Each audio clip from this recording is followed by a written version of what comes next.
बिस्मिल्लाहिर्रहमानिर्रहीम। नमाज के अंदर एक चीज़ है सना। आदमी जब तकबीर तहरीमा कहकर हाथ बांधता है तो फिर सना पढ़ी जाती है। नमाज के अंदर सना पढ़ना सुन्नत है। आदमी अगर जानबूझकर सना नहीं पढ़ता तो गुनाहगार होगा। अगर धोखे से नमाज के अंदर सना छूट जाए तो नमाज हो जाएगी, लेकिन अगर जानबूझकर सना नहीं पढ़ रहा है तो वो ऐसा शख्स गुनाहगार होगा।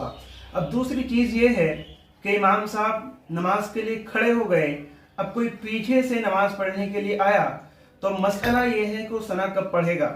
तो याद रखिएगा, अगर आदमी नमाज पढ़ रहा है जोहर की या असर की, इमाम साहब के पीछे पहली रकात में आया तो अब ऐसा शख्स सना पढ़ेगा।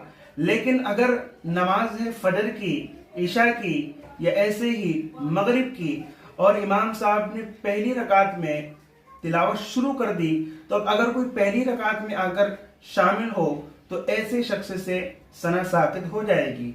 लेकिन अगर दूसरी रकात में आदमी इमाम के पीछे आया, चाहे वो पांचों नमाजों में से कोई सी भी नमाज हो, तो उस शख्स से सना साकित नहीं होने की, बल्कि अपनी जब बकिया एक रकात मुकम्मल करेगा उस वक्त सना पढ़ना जरूरी है। और इसके लिए सना पढ़ना जरूरी है।